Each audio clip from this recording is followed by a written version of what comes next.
Hola a todos los que se van conectando a una nueva sesión de Rational Talks.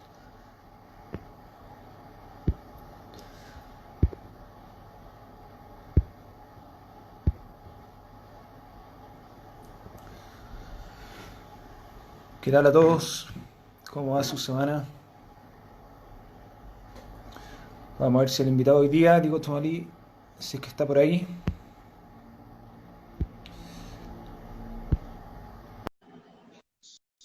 Hola a todos, ¿qué cuentan? ¿Qué ¿Qué tal? tal, Diego? Oye, ¿Cómo funciona estás? bien funciona bien la tecnología. ¿Hay participado de algún live por Instagram o primera Nosotros ya inauguración? con Google Meet, después del coronavirus, esta cuestión ya es tecnológica, ahora esto es otro nivel. Sí, pues en la oficina uno anda mucho Meet, algunos con Zoom, algunos con la cuestión con Teams, así que... Pero un poco, alguna de las gracias de poder conversar por acá es que al final, bueno, obviamente muchos pueden estar por ahí paseando por Instagram y un poco más agradable y más informal también. Sí, lo otro hay que inscribirse y todo, pero ponte tú para nosotros, antes teníamos que organizar desayuno, y ir al hotel, cotizar el desayuno, organizar que gente llega tarde, gente se tiene que ir temprano. Ahora con esta tecnología tú vas y abres ahí un clic, puedes poner la camarita en silencio, apagar mientras te tomas un café y escuchas una presentación. Entonces yo creo que este cambio tecnológico va a quedarse para mucho rato. Así es, pues. Bueno, te presento para los que se están conectando. Bueno, hoy día vamos a estar hablando de inversiones pasivas en Racional. Van a ver un poco por qué nos gusta tanto el tema. Vamos a estar hablando de ETFs, sobre todo en Chile. Estamos con Diego Chomalí. Diego Chomalí, uno de los socios de Singular. Singular, ahí Diego nos va a poder contar en sus propias palabras. Es una administradora chilena relativamente nueva. Un mercado que no se mueve mucho, diría yo, el de la administradora. En general no, así que es siempre bienvenido, creo yo. Bueno, Diego, ingeniero comercial, tiene el CFA. Entre paréntesis, con Diego conversábamos si es que en las promociones poníamos el CFA o no. Un poco discutíamos qué tanto se entenderá, pero un poco una acreditación financiera que toma bastante tiempo en sacarse. Eh, Antes trabajó en el security harto tiempo y bueno, ahora en Singular. No sé, Diego, un poco cómo presentarías tú Singular, qué es Singular, qué hacen en Singular, qué nos diferencia de los demás, para los que no los conocen mucho por ahí, quizás. Sí, no, primero obviamente gracias a ti por la invitación. La verdad es que estas dinámicas, como decís tú, llega mucha gente y llegar a tus clientes y a nuestros clientes de esta forma hace que sea más cercano el mundo de las inversiones y el mundo financiero que a veces parece tan complejo y tan alejado. Bueno, como decís tú, o sea, el equipo partió en junio del 2018. En agosto del 2018, la Comisión por el Mercado Financiero, la CMF, el regulador, nos autoriza la existencia de la administradora. Y la verdad es que todos nosotros estamos con una parada y una visión del negocio, de la industria muy similar. Somos 5 socios en parte iguales y bueno, después te voy a contar lo de Oaktree, pero la verdad es que lo primero que queríamos era ofrecer productos de excelencia a la industria chilena, obviamente a la industria institucional, que han sido nuestros principales clientes, pero también darle acceso de una forma barata, eficiente y muy, muy fácil a todos los inversionistas. Acá nosotros, la gran gracia es que nuestros fondos no discriminan por precio, porque el valor cuota es 1.000 y algo y tú con 1.000 pesos puedes invertir en Singular, por lo tanto no hay discriminación de precios, tenemos serie única y las remuneraciones que cobramos los fondos, la verdad es que es de lo más competitivo que hay en la industria chilena. Así que eso va a ser nuestro aporte y poner nuestro granito de arena a la industria chilena y al país. Bueno, ahí, en esa última parte un poco mencionaste hartas cosas que son súper interesantes y en una de esas podríamos ir entrando un poco más en detalle. Eh, ¿Por qué? Bueno, o sea, un poco para dar un poco de contexto, en general los fondos mutuos tienen distintas series y las un poco disponibles para todos, la llamada serie retail, cobran más al final para los que tienen menos ahorro y pueden invertir menos. Un poco, ¿por qué? O sea, me imagino que tomaron la decisión de armar una administradora separada para justamente poder romper quizá en cierto sentido el esquema de de la segmentación eh, y al final de ir cobrando, no sé, pues sobre todo las series a las personas más comunes un poco, eh, comisiones mucho más caras. O sea, mira, nosotros, tú cachai que el primer ETF nació en Canadá en el 90 y después obviamente salió el SPY, que es el ETF que replica el índice gringo, el Standard Poor's, y eso nació en el 93. O sea, la verdad es que ya llevamos casi 30 años de ETF en Estados Unidos, que es el principal mercado financiero del mundo. Y nosotros creíamos que ya a esta altura del partido, ya estamos al 2020, los inversionistas chilenos, y hoy día también con la tecnología, obviamente con ustedes, con Racional y un montón de otras plataformas, tienen mucha más información de lo que se tenía antes. Entonces hoy día una persona, cuando agarra una ficha, un folleto informativo del fondo, le preocupa saber, oye, cuál es la remuneración, cuántos son los costos, la gente hoy día está mucho más informada, es mucho más meticulosa en las decisiones de inversión.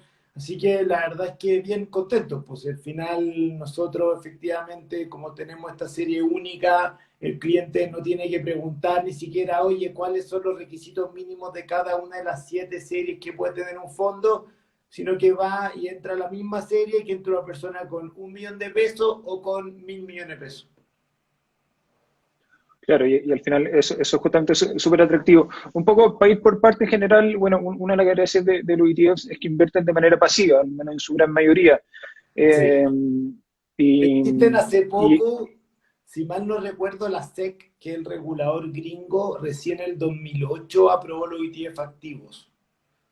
Pero sí, los ETF en general en el mundo son principalmente pasivos.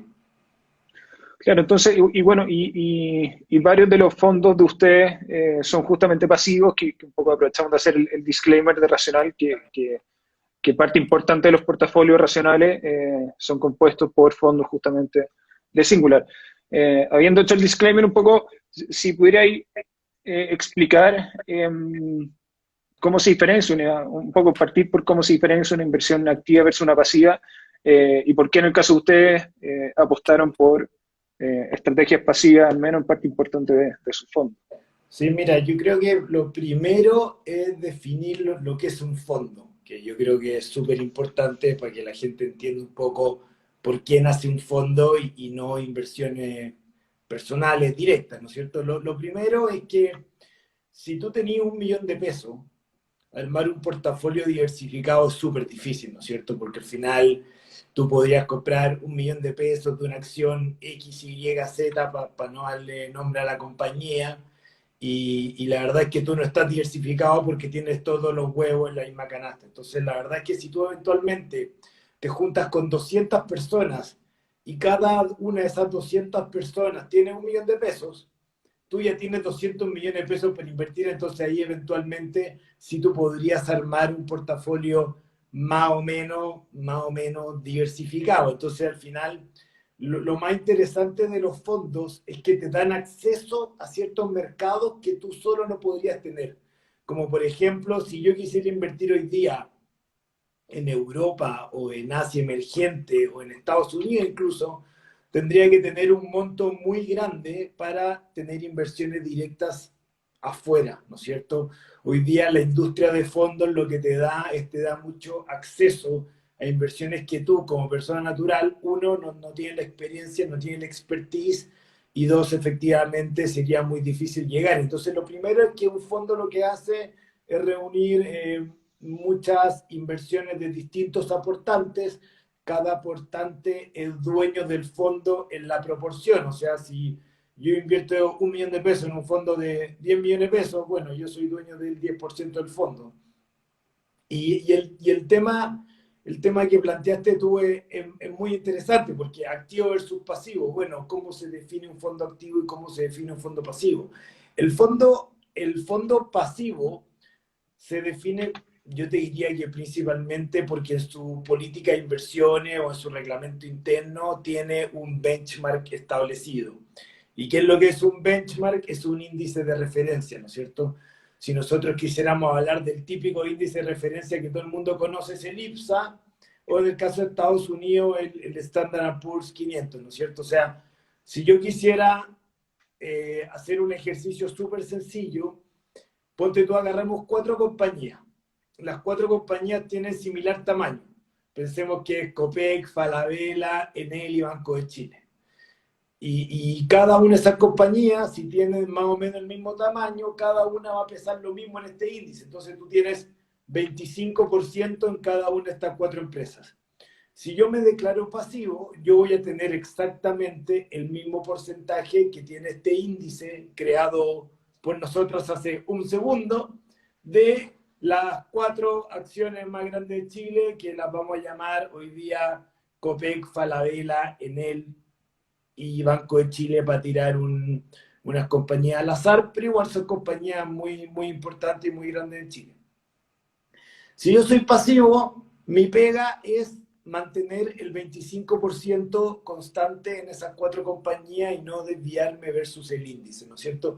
Si yo soy activo, yo voy a tratar de ganarle a esta rentabilidad compuesta por estas 4 empresas. O sea, yo podría tener en un extremo 100% en una empresa y cero en las otras 3, o podría tener 30% en Copec, 20% en Falabella, y así sucesivamente yo puedo mover los porcentajes dependiendo de si yo sigo una estrategia activa o no. Si yo soy activo, yo le trato de ganar al índice de referencia, por lo tanto, yo le trato de ganar al benchmark.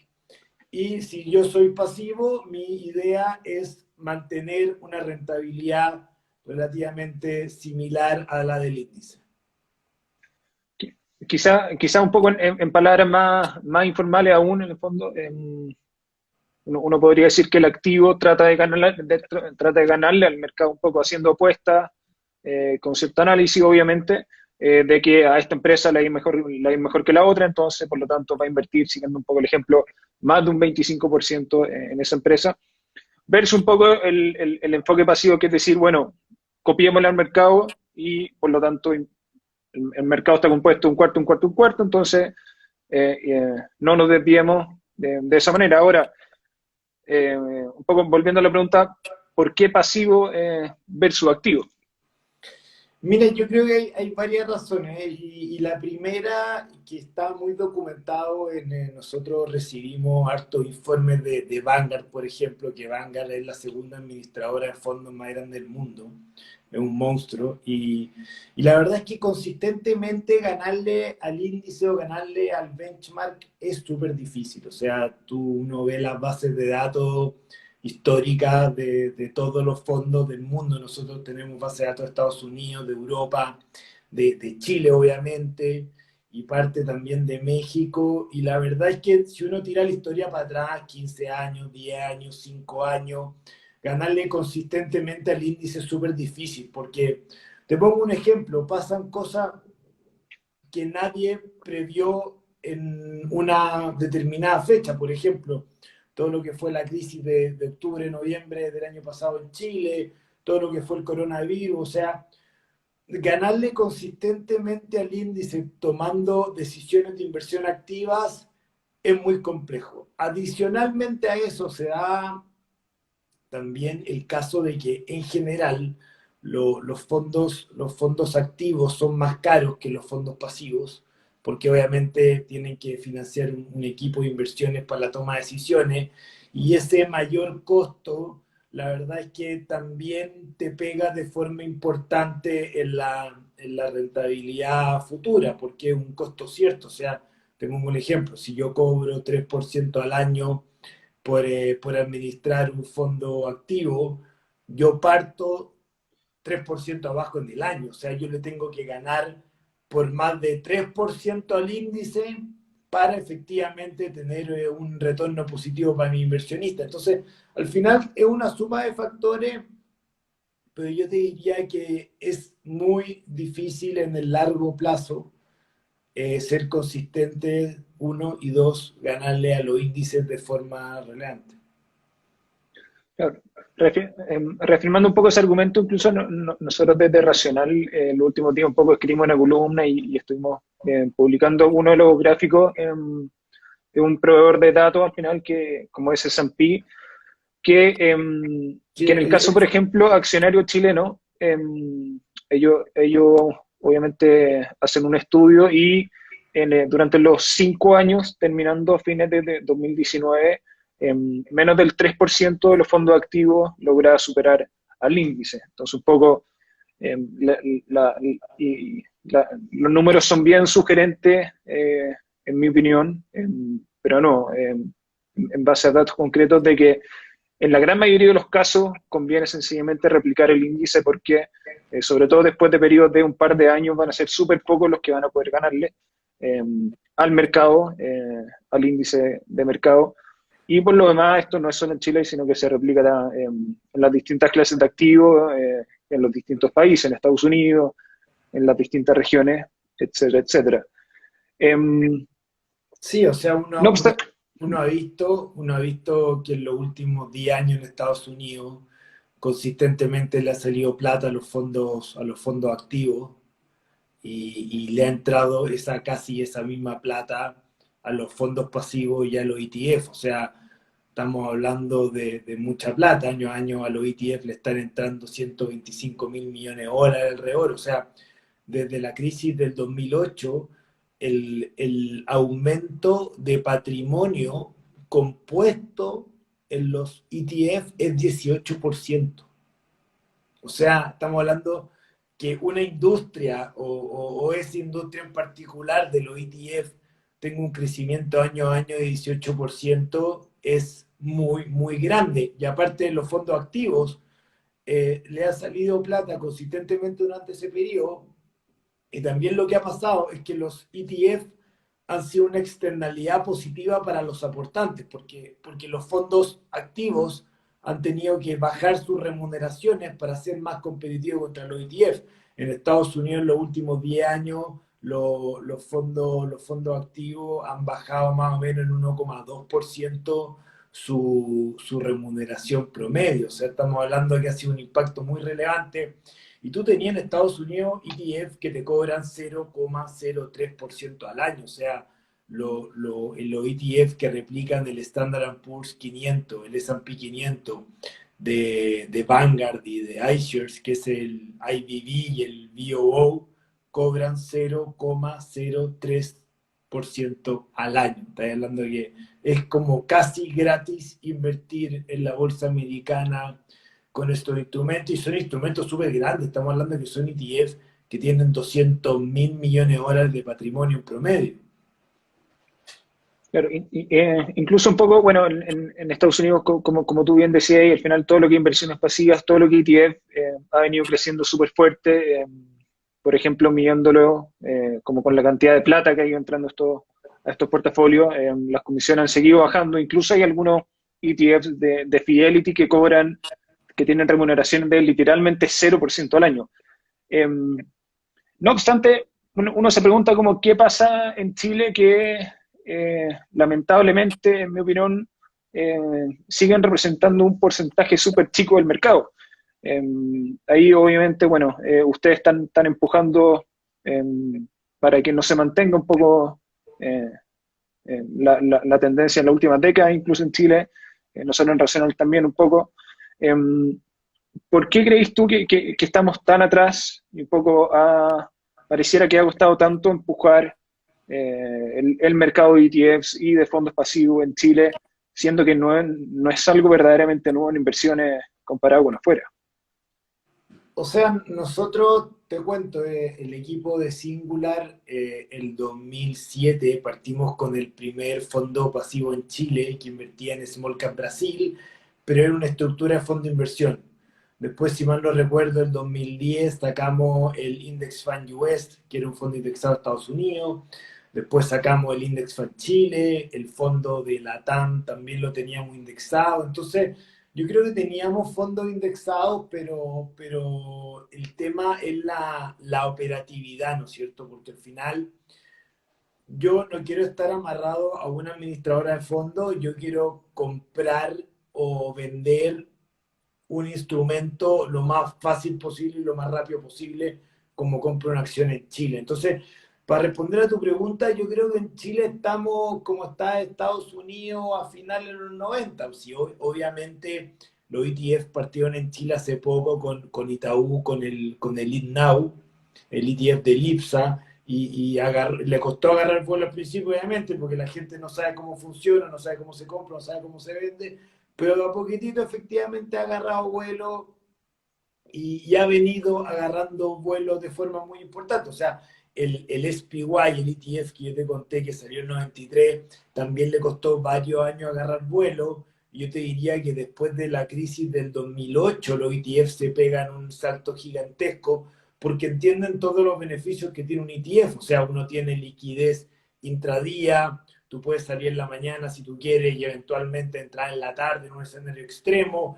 Y hoy día en Chile, tú para invertir en fondos de renta variable global, en Estados Unidos, en fondos desarrollados, la verdad es que era muy complicado, tenía que entrar un fondo y ese fondo realmente tenía distintas series. Nosotros la gran gracia es que tú como compras una acción, de nuevo, de Copec o de Sokimich o de Banco de Chile, tú puedes comprar un fondo, en el caso de nosotros por bolsa, o de depósitos a plazo, o de bonos chilenos, o de acciones globales de la forma más eficiente posible. Entonces, yo creo que ha demorado, pero la tendencia va para allá. O sea, uno ve los datos de Europa, uno ve hasta Brasil, ya Itaú tiene una parrilla grande de ETF que hace poco tiempo atrás no existía. Así que yo creo que la tendencia va para allá y obviamente iniciativas como la de usted, como la de Racional, es clave en Estados Unidos. Bueno, tú me imagino que cuando armaron la compañía hicieron toda la revisión de las plataformas afuera y yo tengo muchos amigos que viven en Estados Unidos y todas estas plataformas son espectaculares. O sea, Betterment, tú con un clic te armas un portafolio diversificado en base a puros ETF y tú lo puedes rearmar cuando quieras. O sea, también eso, la tecnología ha ayudado mucho a democratizar la industria de fondos. Yo me acuerdo me acuerdo un ejemplo divertido. El año 2008, para la crisis, yo estaba en Tongoy y en 2008 yo no tenía celular con ¿Ya? internet. No tenía celular con internet en 2008. O sea, esto que hubiera pasado una pandemia, un coronavirus en 2008 hubiera sido mucho más difícil porque yo hoy día tengo toda la oficina la tengo en mi casa. Y yo fui a comprar No el estaríamos diario. hablando desde las casas, Sí, pues yo fui justamente. a comprar el diario y ahí en el diario me di cuenta ese Black Friday, ese Viernes Negro, donde la bolsa se hizo pedazo. O sea, la verdad es que el avance tecnológico que hemos tenido ha sido brutal. Y creo que, no sé, puede haber sido el 2009 que me compré la primera BlackBerry. O sea, llevamos 10 años con internet en los celulares nomás. Oye, digo, un poco, volviendo al tema de los ETFs, un poco ya hablamos de la diferencia un poco de una estrategia de inversión pasiva versus activa.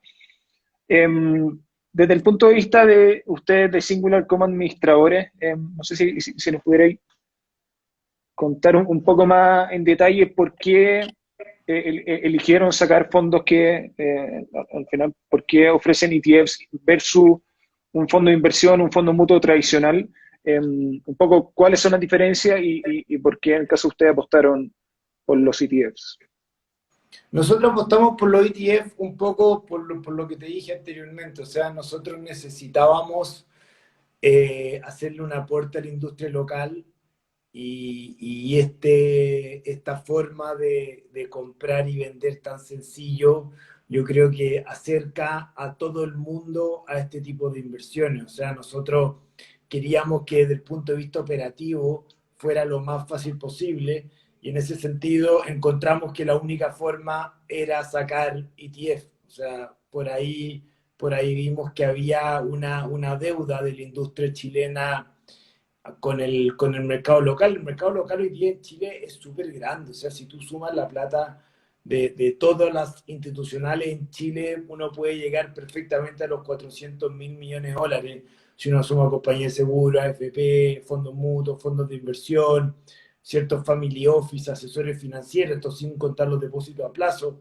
Y es mucha plata. Y la verdad es que nosotros creíamos que la forma más eficiente de democratizar la industria era que todos tuvieran acceso sin importar si tenían cuenta o no con nosotros. O sea, hoy día tú puedes comprar o vender el ETF con cualquier corredora de bolsa. Nosotros, si uno ve el listado de aportantes de la administradora, hoy día tenemos a todas las corredoras de bolsa que son clientes de nosotros. O sea, tú tenés cuenta en Banchile, compras en Banchile, tenés cuenta en BCI, tenés cuenta en Banco Estado. O sea, la verdad es que acá, desde el punto de vista operacional, no tienes que dar en cuenta con nosotros y en ese sentido te facilita muchísimo la operatividad, que para nosotros obviamente era una piedra de tope para democratizar la industria, porque si yo tengo que llegar al cliente final, a abrirle la cuenta y que el tipo me venga a comprar, es muy complejo. Y obviamente iniciativas como la tuya, que combinan tecnología con democratización de los fondos, nos ayuda un montón para dar a conocer los ETF. Bueno, entonces, un poco para dar un poco, quizá un ejemplo un poco más simplificado, con un fondo mutuo tradicional, al final un usuario tendría que ir a su oficina o a través de su página de internet y hacerse una cuenta directamente con ustedes, en vez dado que son ETFs que están en la Bolsa de Santiago, cualquier usuario que tenga al final una cuenta en alguna corredora de bolsa, desde ahí mismo puede llegar y comprarlo y por lo tanto al final, eh, obviamente eso lo simplifica mucho, el no requerir hacerse una cuenta directamente en Sí, Single, en este caso. hoy día por todo lo que es la regulación chilena y regulación internacional de lavado de activos, financiamiento del terrorismo, etcétera, abrir una cuenta hoy día en una empresa financiera, por llamarlo así, es súper complicado. O sea, te piden un montón de papeles. Nosotros tenemos un KYC, un Conoce tu cliente de Singular. Tenemos la circular 57 de la UAF, tenemos, o sea, la verdad es que hoy día abrir cuenta en la industria financiera, no me acuerdo cómo era hace 10 años atrás, pero hoy día la verdad es que las exigencias son muy altas y la gracia es que esa lata inicial de abrir cuenta con otra contraparte, con nosotros no es excusa porque no lo tienes que hacer. Así es. Bueno, algunas de las un poco innovaciones que han, que han, que han tenido en Singular ha sido, entre otras, lanzar al final el primer ETF pasivo de renta fija local, por ejemplo, el de bonos corporativos. Sí. Em, ¿Cómo fue un poco el proceso de creación y un poco los desafíos que tuvieron al lanzar el primer fondo de este tipo en Chile? No sé si nos puedes contar. Mira, la renta fija chilena o los instrumentos de deuda, después antes de hablar de los ETF en particular, voy a dar el disclaimer legal para que después no me reten por ahí, pero la renta fija chilena es bien compleja, tiene muchas complejidades, muy técnica. La verdad es que la gente común y corriente ha invertido principalmente en depósito a plazo y no entiende lo complejo que es los instrumentos de deuda, ¿ok? Si uno ve un fondo de renta fija de mediano a largo plazo, por lo general invierte en bonos de compañías, que es cuando una compañía se quiere salir a financiar para financiar un proyecto o capital de trabajo, da lo mismo, emiten un bono, ¿no es cierto?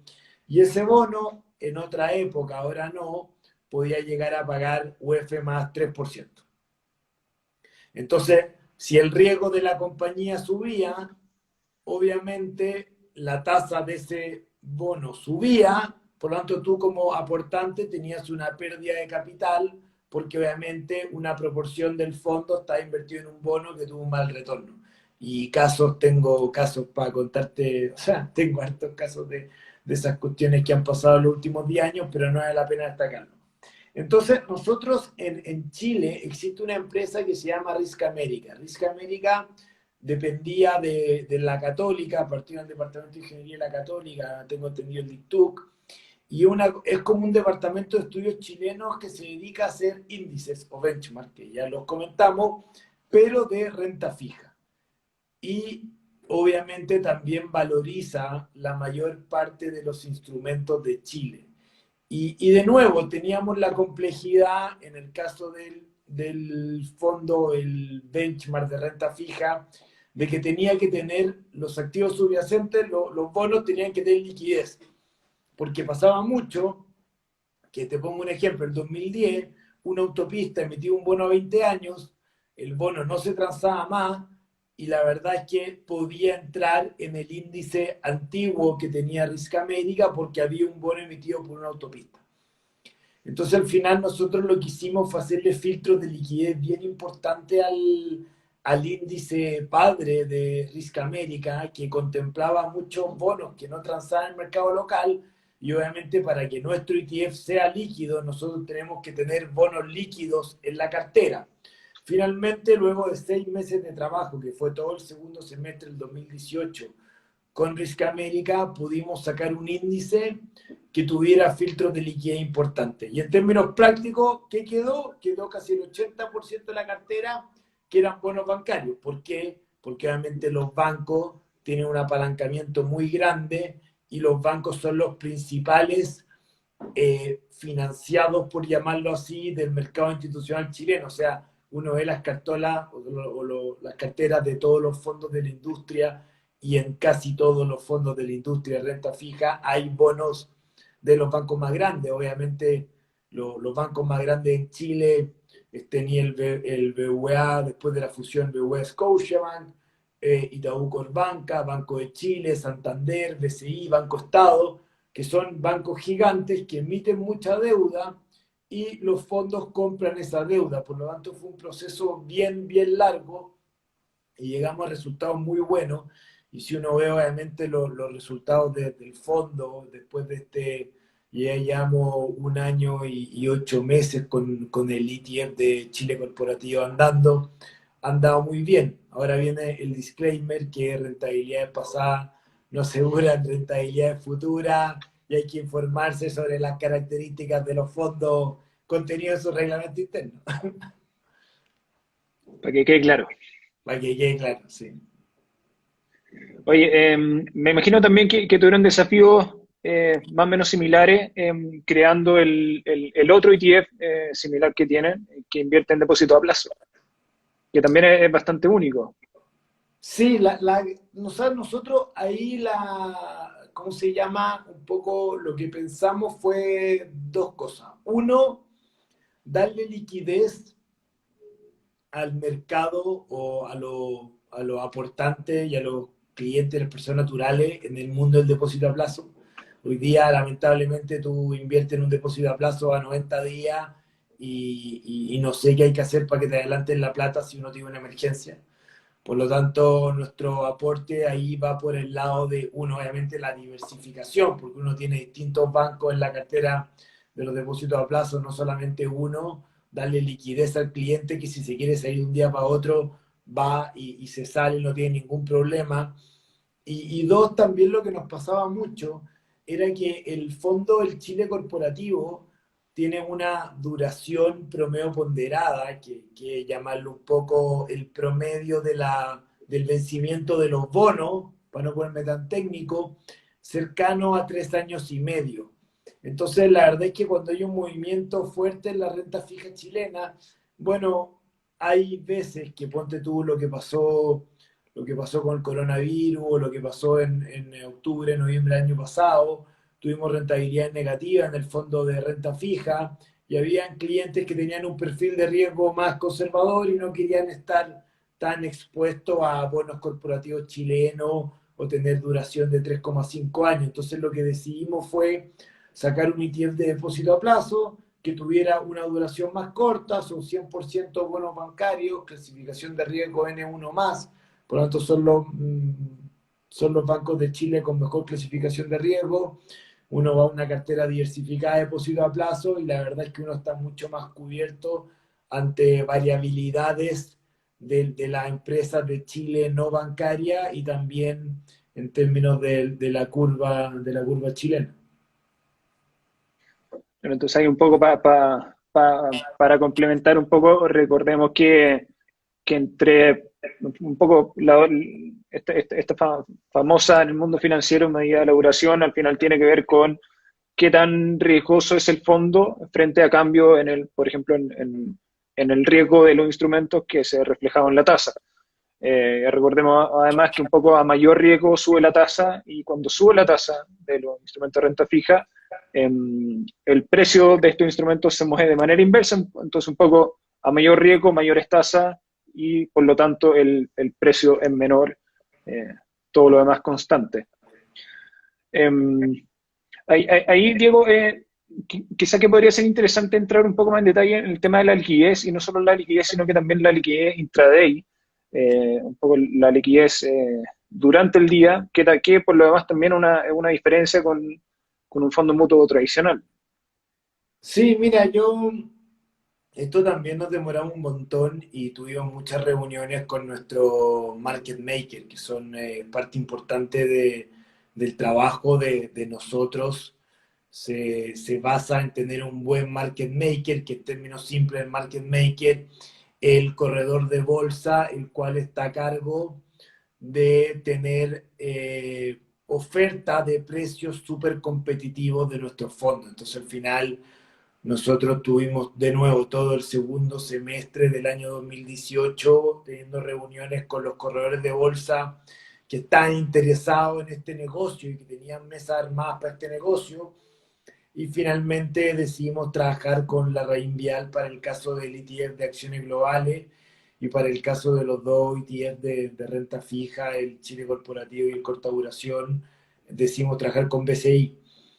Ellos están a cargo de todo el día monitorear los precios del mercado y ajustar la compra y venta o la oferta de nuestros ETF en la bolsa.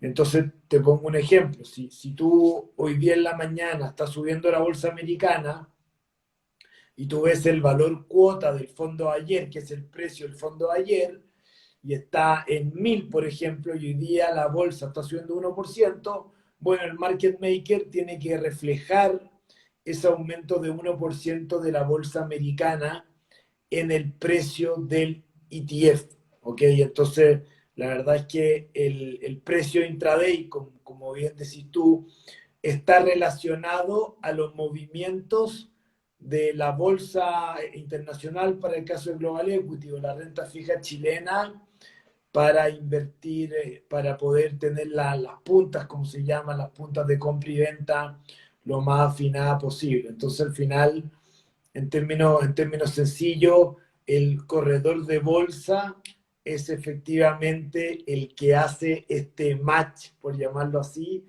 entre la compra, la venta y las otras corredoras que le compran, porque BCI se puede poner vendiendo y comprando al mismo día, y dependiendo si hay más oferta o más demanda, para qué lado va la cosa. Claro, un poco lo cual se traduce en que si es que uno quiere invertir en la mitad del día, no solo el fondo tenga un precio, lo cual obviamente es un requisito para poder invertir, sino que también se encarga de que haya alguien vendiendo lo que yo quiero comprar o viceversa. Sí, y en ese sentido, la verdad es que hicimos contratos bien agresivos con nuestro market maker, con BCI, con la Reinvial, que se han portado muy bien, porque entendíamos que para que esto funcionara de verdad, la liquidez en el mercado secundario, por llamarlo en la bolsa, era clave. O sea, nosotros necesitábamos tener precios competitivos durante todo el día con montos súper importantes. Y hoy día, si tú te metes después, si están aburridos, se pueden meter a la página web de nosotros, está el link para ver cada mnemotécnico en la bolsa. La verdad es que todo el día hay puntas súper competitivas y esa pega se la debemos en parte a lo bueno que han sido los corredores de bolsa. Oye, Diego, algunas de las preguntas que nos llegaron hoy día por Instagram fue de el Jordi de Corta M, que dice lo siguiente, preguntaba, ¿cómo crees que se podría fomentar la popularización de los ETFs en Chile? Yo creo que los medios tecnológicos, la tecnología es clave. Uno ha visto, por ejemplo, la pega que ha hecho Fintual, que es una pega muy buena, que se basa mucho en tecnología, mucho en redes sociales. Y yo creo que quizá obviamente una autocrítica de nosotros es que hemos sido muy conservadores con el uso masivo de las redes sociales, pero entendíamos obviamente que ha sido un proceso de aprendizaje. Este año tenemos muchísimos más clientes que el año pasado, tenemos más aportantes, hemos tenido mucho más movimiento en los ETF, hemos tenido un crecimiento sustancial de patrimonio. Y si tú ves, para darte un ejemplo nomás, este año los ETF de nosotros, los tres ETF sumados en total han transado 56.000 millones de pesos, que es una burrada de plata. O sea, ni en nuestro mejor sueño pensamos que íbamos a tener ya a finales de agosto de este año y con un contexto internacional y nacional súper complicado por la recesión mundial, este nivel de transacciones. Y obviamente es porque hay muchos clientes que están probando los ETF. Dicen, ya, ok, yo en la teoría sé cómo funciona, yo he comprado ETF afuera, nunca he comprado ETF acá, bueno, voy a probar por primera vez, y ellos van y compran, y después al otro día venden, después 2 días después compran, después venden, y así van probando que efectivamente funciona, da la liquidez que prometimos, y ojalá que sigan transando con nosotros, pues si al final, hoy día si uno ve la liquidez del Chile corporativo, el Chile corporativo hoy día tiene un 65% de presencia bursátil.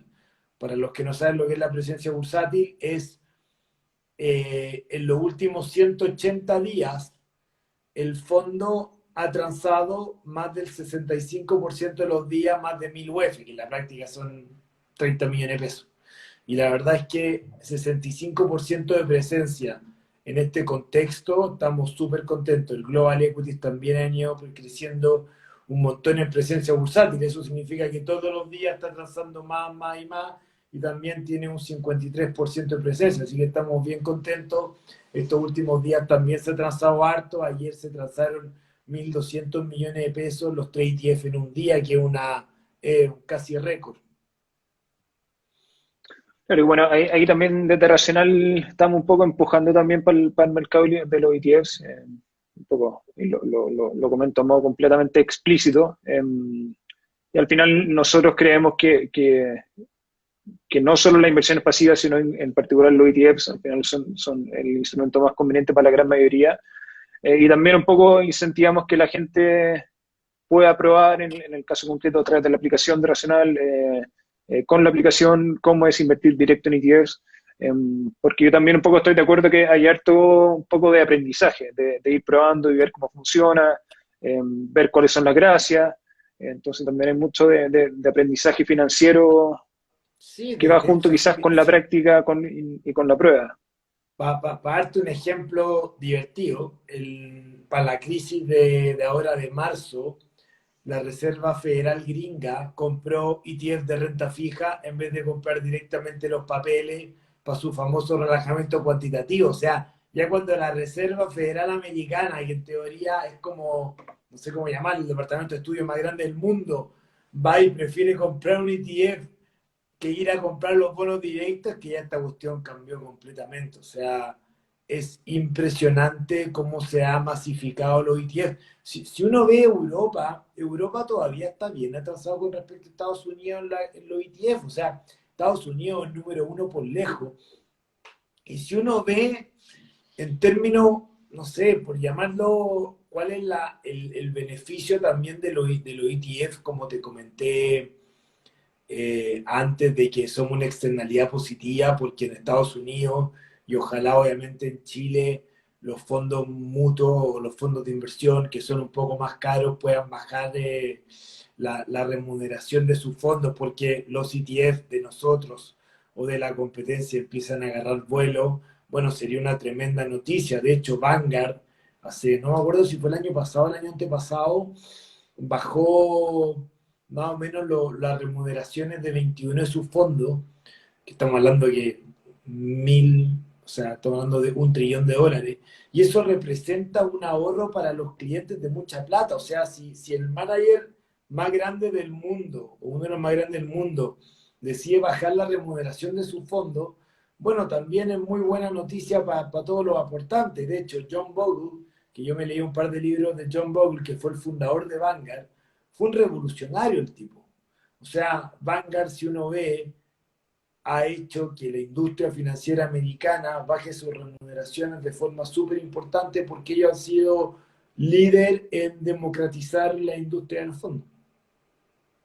Completamente, y de hecho un poco ahí en el 80 y tanto, cuando partieron un poco también al principio tuvieron años bastante difíciles, por decirlo menos, con el primer fondo pasivo. Eh, Sí. ha sido un proceso al final de décadas, incluso en Estados Unidos. Oye, están llegando varios comentarios ahí, un poco lo invito a todos si es que tienen preguntas, a ir mandándolas. Otra de las preguntas, digo, que ha llegado es de Eugenio Figueroa, que llegó durante el día, es ¿cómo afecta tributariamente comprar ETFs o acciones del SPY? Poco, ¿cómo entra el tema tributario acá en un ETF versus un fondo mutuo tradicional o versus quizás invertir Ya, ahora directamente en tengo el que hacer extranjero? otro disclaimer legal porque si Otro no dice, me van a matar. Miren, la situación actual, por eso digo situación actual, porque puede cambiar mañana con una reforma tributaria, es que todos los instrumentos en Chile que tienen presencia bursátil, y presencia bursátil, como le dije anteriormente, se define mayor del 25% de transacción en los últimos 180 días, ¿cómo se llama? Que transen más de 1000 UF, está normado en la circular 327. Cualquiera de nosotros se puede meter a Google y buscarlo.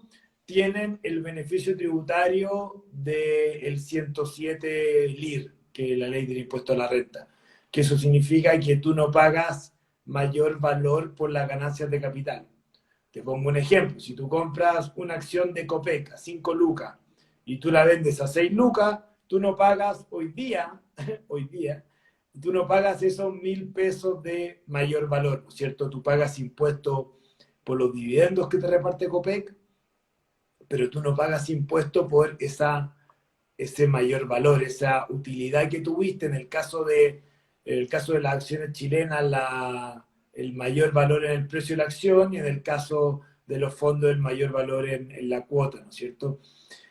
En marzo, en la primera reforma tributaria de Hacienda, hubo un cambio muy importante a todo lo que es los famosos market maker y presencia bursátil, que desde marzo uno tiene un año para que el fondo tenga presencia bursátil. Y si no tiene presencia bursátil en marzo del próximo año, ya ese fondo no va a tener el beneficio tributario del 107. Hoy día, obviamente, ha salido en la prensa y salió el fin de semana, si mal no recuerdo, en la tercera, que se está hablando de algún tipo de impuesto a la ganancia de capital, pero bueno, ese impuesto se ha venido discutiendo hace mucho tiempo. Se discutió en la reforma tributaria de la presidenta Bachelet hace varios años atrás, se discutió también en la reforma tributaria de Sebastián Piñera, Piñera 1. La verdad es que se ha venido discutiendo hace mucho, no se ha hecho, pero hay que estar súper pendiente de los cambios porque eventualmente podría venir un cambio tributario por ese lado. Pero como está hoy día la cosa, siempre y cuando el fondo tenga presencia bursátil, que se trance más del 25% de los días 1000 UF, tú no pagas mayor valor. que ahí al final algunas de las alternativas que justamente salían en ese artículo es que, por ejemplo, las ganancias de capital paguen impuestos, pero una tasa fija, como hasta donde entiendo el caso de Estados Unidos, Sí, hay, versus que hay vaya al global experiencia, complementario. sí, hay experiencia hacia afuera y en general te pagan una tasa fija, por llamar de alguna forma, entre 5, 10, 15% por mayor valor, pero la verdad es que son puros rumores de pasillo. La verdad es que no tengo ninguna información al respecto, aparte del artículo que salió en el diario. Oye, Diego, ya estamos llegando casi a la hora. próximos pasos para Singular. ¿Qué se pueden esperar de Singular quizás los que están ahí escuchando? Mira, o sea, para nosotros ha sido un tiempo súper movido, porque obviamente salimos y nos tocaron dos crisis gigantes en Chile y en el mundo. Estamos súper contentos, la verdad es que los fondos han crecido mucho en patrimonio. Obviamente también tenemos un partner gigante afuera que es Oaktree Capital Management, que compró el 20% de la compañía, que es uno de los managers de activos alternativos más grandes del mundo. Así que en ese sentido estamos bien contentos, hemos hecho muchas cosas con ellos este año. Y también obviamente profundizar la oferta de ETF a medida obviamente que agarren más vuelo. La idea sería obviamente sacar más alternativas de inversión. Estamos viendo en el corto plazo sacar otro fondo de deuda en dólares, que obviamente también hace parte hoy día importante de un portafolio de clientes. Estamos viendo eventualmente, nosotros lo conversamos hace un minuto, sacar un ETF, podríamos sacar un ETF de Emerging Market o sacar un ETF de Europa. La verdad es que complementar la parrilla de ETF de Singular para que cada persona pueda invertir de la forma más eficiente donde quiera y también por el lado de los activos alternativos, estamos viendo un par de opciones bien interesantes. Acabamos de contratar, hace 2 semanas atrás se unió Juan Enrique Monte al equipo. Juan Enrique fue 16 años, gerente general de la securitizadora El Security, un tipo con mucha experiencia, muy senior, así que nos va a ayudar también a desarrollar el lado más de activo alternativo en la GF, pero obviamente queremos potenciar aún más lo ETF y yo creo que vamos por el camino correcto porque gracias a Dios, voy a tocar madera, nos ha ido súper bien este año y ha sido un año muy, muy complejo que en general era difícil prever una crisis de esta magnitud. Bueno, difícil por decirlo menos. O sea, yo nunca imaginé que la GF funcionara tan bien de forma remota. O sea, hoy día estamos todos en nuestras casas. Obviamente yo veo a mis papás, veo a mis suegros y tampoco me quiero exponer al coronavirus, pero todos hemos trabajado desde marzo, desde la segunda semana de marzo, desde la casa. Y la verdad es que ha funcionado súper bien. Obviamente ayuda la tecnología. Nosotros contratamos Google, así que tenemos todo en la nube, todo en Google Drive y también ha funcionado súper bien todo lo que es la plataforma tecnológica y la administradora, estamos bien contentos. Buenísimo. Oye, Diego, con esto terminamos. Bueno, justamente han sido tiempos bien distintos. No sé si tenía alguna serie o libro que haya pasado, que Hemos haya pasado tenido por ahí y que tiempo, recomendí. sí, en abril, o sea, bueno, son hartas cosas, porque no solamente son series, también son cursos. Hoy día todo lo que es la academia online agarró un vuelo gigantesco. Yo me metí a Coursera y hay dos cursos gratis muy buenos que tomé, uno de negociación de un profesor de Yale y tomé un curso de Behavioral Finance que es muy interesante de una profesora de Duke, lo recomiendo 100%, se meten a Coursera de gratis. Después en términos de libros, ahora me estoy leyendo el libro de Carlos Peña, Sentir el malestar, que tiene harto que ver con el estallido social y todo lo que ha pasado en Chile en los últimos años. Me leí el libro del golpe de Ascanio Cavallo, me lo terminé de leer hace poco, y también me leí el libro de Historia Nacional del profesor Alejandro San Francisco, creo que se llama, de 1960 y 2010. En términos de series me he visto casi todo, así que pregunta nomás, pero estoy tratando de terminarme de Blacklist, que tiene como 7 temporadas, la verdad es que está difícil de terminar porque yo voy en la cuarta. Y hace poco, el fin de semana, vi una miniserie muy buena de Nueva York versus The Mafia, que te cuenta todo lo que fue, cómo pillaron y metieron en la cárcel a los mafiosos, a las 5 familias de la mafia italiana entre el 70, el 80, el 90. Y también estoy viendo una que se llama Dios de Morgan Freeman, que es bien, bien entretenida. Buenísimo, harto, harto padre. Y con esto ahora sí que sí terminamos. Si es que mañana no hubiera más, no hubiera COVID en lo absoluto, ¿qué sería lo primero que harías ahí? Voy a la playa. Voy a la playa, al tiro. Ya, pues, Diego, oye, gracias por el tiempo, gracias por todos los No, comentarios ahí. gracias a usted. Harto inversiones pasivas. Sí, gracias por animarte a participar. Gracias también a todos los que participaron. Ahí, harto se quedaron hasta el final y va a quedar disponible también para todos los que quieran revisar la conversación después. Así que gracias, Diego, y un abrazo a todos. Nos estaremos Chao, viendo. chao, muchas gracias. Te pasaste tú también. Cuídate.